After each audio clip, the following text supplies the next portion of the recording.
잠시 영상을 하나만 보고 시작하겠습니다. Сброс.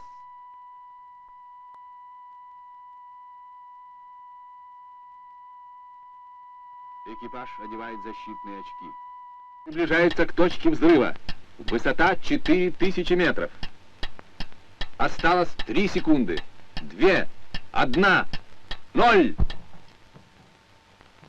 위 영상은 지난 2020년 8월 러시아 국영 원전기업 로사톰이 공개한 영상으로 이 영상 속 주인공은 차르본바라는 폭탄입니다. 러시아어로 차르는 황제 또는 군주로 해석되는데 황제 폭탄이라 부르는 이 차르본바는 인류가 만든 가장 잔인한 폭탄으로 일컬어집니다. 소련은 1961년 10월 30일 오전 11시 33분 노바야 제물랴에서 차르본바 폭파 시험을 진행했는데 60년 만에 공개된 영상 속 차르본바는 길이 8m, 지름 2m, 무게 27톤으로 구성되어 있습니다. 다만 27톤에 달하는 초대형 수소폭탄이 그대로 낙하할 경우 지진 우려가 있어 4km 상공에서 낙하산으로 투하시켰죠. 그리고 차후 영상을 분석해보니 폭발력은 50메가톤이었는데 이는 히로시마에 투하한 리틀보이보다 3333배 강력한 수준입니다. 영상에 전부 담을 수 없었지만 반경 35km의 모든 것을 파괴시켰고 버섯구름은 세계 최고봉 에베레스트 산의 7배인 67km 상공까지 치솟았으며 1000km 떨어진 핀란드 가정집 창문이 박살났다고 하죠. 60년이 지난 시점에서 공개된 이 영상을 본 많은 한국인들은 소련이 핵무기 기술이 있으니까 가능한 것이라며 한국은 절대 가질 수 없는 꿈과 같은 무기라는 반응을 보였는데 과연 그럴까요? 지난 1월 30일 미국 워싱턴 싱크탱크인 스팀슨 센터에서는 전 세계 핵 전문가들을 초청해 세미나를 개최했는데 이날 세미나 주제는 단연 북한의 미사일 도발에 따른 한국의 핵무장론이었습니다. 그런데 세계 최고 핵 전문가 중 한 명으로 꼽히는 시그프리드 해커 박사는 한국의 과학기술 수준을 고려하면 핵무기는 즉각 만들 수 있다는 의미심장한 말을 남겼습니다. 그는 미국 최대 핵 연구시설인 로스알라모스 국립연구소 소장을 지낸 인물로 북한의 초청을 받아 영변 우라늄 농축시설과 원심 분리기 시설 등을 직접 둘러본 몇 안 되는 핵 전문가이기도 합니다.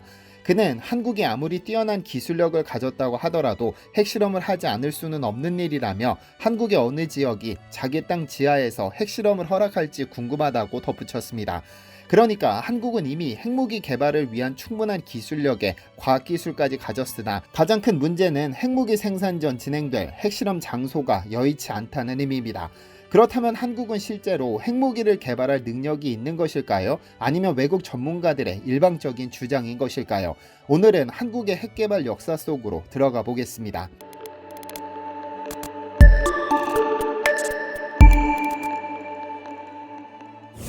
안녕하세요, 디스멘터리입니다.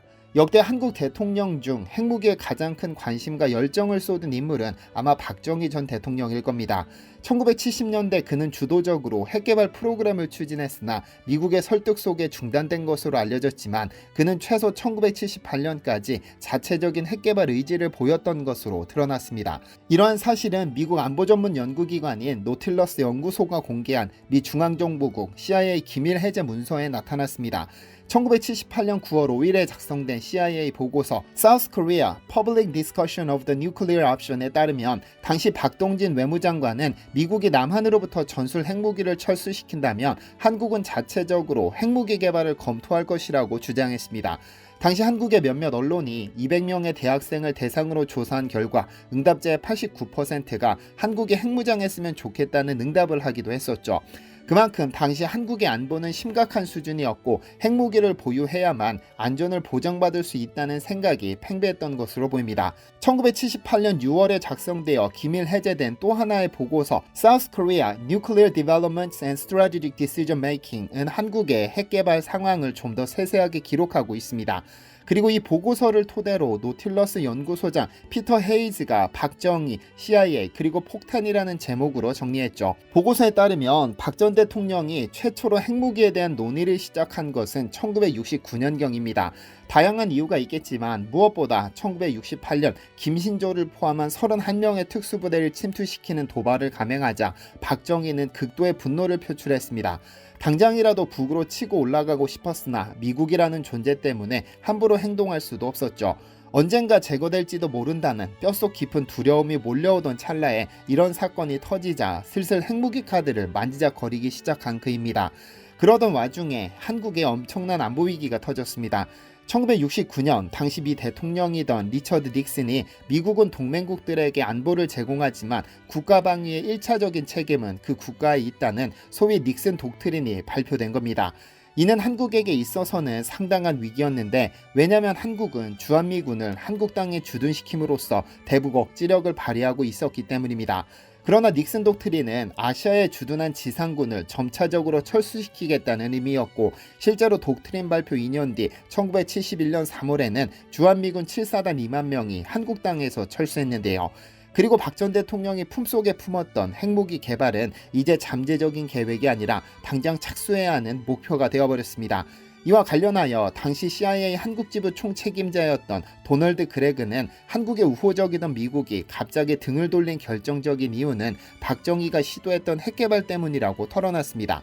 실제로 2005년 공개된 CIA 보고서 한국 핵개발과 전략적 의사결정에 따르면 박 전 대통령은 1974년 12월 890 계획이라는 암호명으로 비밀리에 핵무기 개발을 추진했습니다. 국방과학 연구소 책임 아래 미사일팀, 핵탄두팀, 화학탄두팀을 구성해 수십 명의 국내외 과학자 및 기술자가 핵무기 연구에 착수한 겁니다. 하지만 이를 알게 된 미국이 1976년 핵개발을 중지하지 않으면 한국과 모든 관계를 중단할 것이라며 강하게 압박하기 시작했고 결국 포기했죠. 그런데 미국의 압박이 두렵기도 했지만 한국 정부가 미국을 신뢰하게 된 사건도 이때 일어났습니다. 바로 판문점 도끼 사건인데요. 핵무기 개발을 포기했던 그해 8월 18일 한국인 노무자 5명은 북한 쪽 초소에 대한 시야가 가린다며 유엔군 제3초소 앞에서 가지치기를 시작했습니다. 이는 미군 병사 6명과 한국군 5명 등 11명의 유엔군 장병이 혹시 모를 공격에 대비해 호위하고 있었는데 2명의 북한군 장교와 10명의 북한군이 다가오더니 나무가지를 치지 말라고 요구했습니다. 하지만 미군 장교는 시야 확보를 위해 필요하다며 이를 무시했는데 잠시 후 트럭을 타고 북한 병사 20명이 몰려오더니 도끼를 빼앗고 곡괭이를 휘두르는 등 일방적인 린치를 가하기 시작하죠. 결국 이 사건으로 미군 병사 2명이 사망하고 마는데요. 사건은 단 4분 만에 종료되어 미 기동타격대가 도착했을 때 북한군들은 이미 군사분계선 너머로 철수한 뒤였습니다. 이에 불같이 화가 난 미국은 핵탑재가 가능한 F-1 전투기 20대를 한반도에 배치시키고 괌에서는 B-52 폭격기 세대, 오키나와 미 공군기지에서는 F-4 24대가 출격했고 항공모함 미드웨이호가 중무장한 5척의 호위함을 거느리고 북한 해역으로 이동했습니다. 미국의 이러한 무력 시위는 소련을 등에 업은 김일성을 충분히 압박하지는 못했지만 박 전 대통령을 감동시키기에는 충분했습니다. 아마 결정적인 순간에 미국이 한국을 돕겠구나라면서 확신을 갖게 된 것이고 이에 핵개발을 포기했던 것입니다. 하지만 그 신뢰는 오래가지 못했습니다. 왜냐하면 1977년 1월 취임한 지미 카터는 대선 공약으로 주한미군 2사단 철수를 내세웠는데 이에 대한 미 의회 및 관료들의 반대에도 불구하고 무리하게 추진했었습니다. 이에 대해 한국 정부는 극도의 공포감을 느꼈습니다. 왜냐하면 아직까지 산업화도 완성하지 못했고 모든 분야에서 취약한 상황에서 북한의 도발까지 걱정해야 하는 것이 부담스러웠으니까요. 어쨌든 공포감은 특정 행동을 불러오기 마련인데 이에 대한 반발로 다시금 핵개발 프로그램을 꺼내들기도 했었습니다.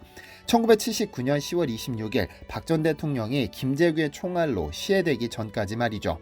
이 역시 당시 CIA 기밀문서에 세세하게 기록되어 있습니다. 1, 2차 핵개발 프로그램을 통해 한국이 원했던 것은 지금은 기를 쓰고 반대하지만 결국에는 핵보유를 인정할 수밖에 없게 만드는 이스라엘 방식입니다. 이를 위해 1974년 프랑스와 원자력 협정을 체결했는데 프랑스는 미국이나 소련 등과 같이 핵보유를 제한하는 것보다 전 세계적으로 핵보유를 확산시켜야 한다는 의지를 가지고 있었습니다. 프랑스는 전 세계적인 핵보유가 결국엔 전쟁을 억제할 수 있다고 봤으니까요. 이스라엘 역시 1950년대 프랑스가 도와준 덕분에 핵개발에 성공할 수 있었으니까요. 한편 박 전 대통령은 1979년 핵개발이 88% 이상 완료됐다. 1983년에는 핵무기가 완성될 것 같다고 밝혔었는데 충청북도 괴산군의 우라늄 광산에 대한 개발도 진행했었습니다. 이 광산은 유사시 핵무기 제조에 즉시 사용할 예정이었으나 우라늄 235의 함유량이 낮아 포기했습니다. 그러나 이 과정에서 얻은 것도 있습니다. 핵개발에 대한 의중을 표하고 세 개 팀으로 나눠 핵개발을 진행하는 등의 과정에서 1978년 한국이 사거리 180km의 배꼽 미사일을 개발해낸 겁니다. 이는 의정부에서 평양까지 직선거리에 해당하는데 일단 미사일의 존재 자체로 북한에게는 상당한 위협이 됐죠. 핵 개발까지는 몇 년이 더 걸릴 것이니 일단 북한까지 핵을 날려보낼 미사일이 먼저 준비된 겁니다. 실제 핵무기는 등장하지 않았으나 당시 오원철 경제수석은 이미 핵연료 재처리 기술도 확보하고 있었고 핵심 부품들도 이미 밀반입에 성공했다고 털어놓기도 했습니다. 다만 1979년 10월 26일 이후로 한국은 거의 완성된 것이나 마찬가지였던 핵기술을 그대로 폐기했는데 전두환의 역할인데요. 박정희의 뒤를 이어 권력을 잡은 그는 미국의 환심을 사고 그의 지위를 인정받을 목표로 핵개발 프로그램을 폐기해버리면서 결국 88%에 달했던 핵개발은 12%를 남겨두고 역사의 뒤안길로 사라져버렸습니다. 그런데 한국에서 다시금 핵무기 개발 논란이 터진 것은 2004년입니다. 당시 국제원자력기구 IAEA는 대뜸 한국이 우라늄 0.2g을 농축했다며 실험 내용과 기술 수준 등에 대한 사찰을 실시한 적이 있는데 이와 관련해서는 다음 영상에서 자세히 알아보도록 하겠습니다. 한국이 쥐도 새도 모르게 추출했던 0.2g의 우라늄은 어디로 사라진 것일까요? 시청해주셔서 감사합니다. 디시멘터리에서는 여러분의 제보를 기다립니다. 제 채널에서 다뤘으면 좋겠는 뉴스 또는 널리 알려졌으면 하는 영상은 디시멘터리 네이버.com으로 보내주시면 소중히 제작하겠습니다. 시청해주셔서 감사합니다.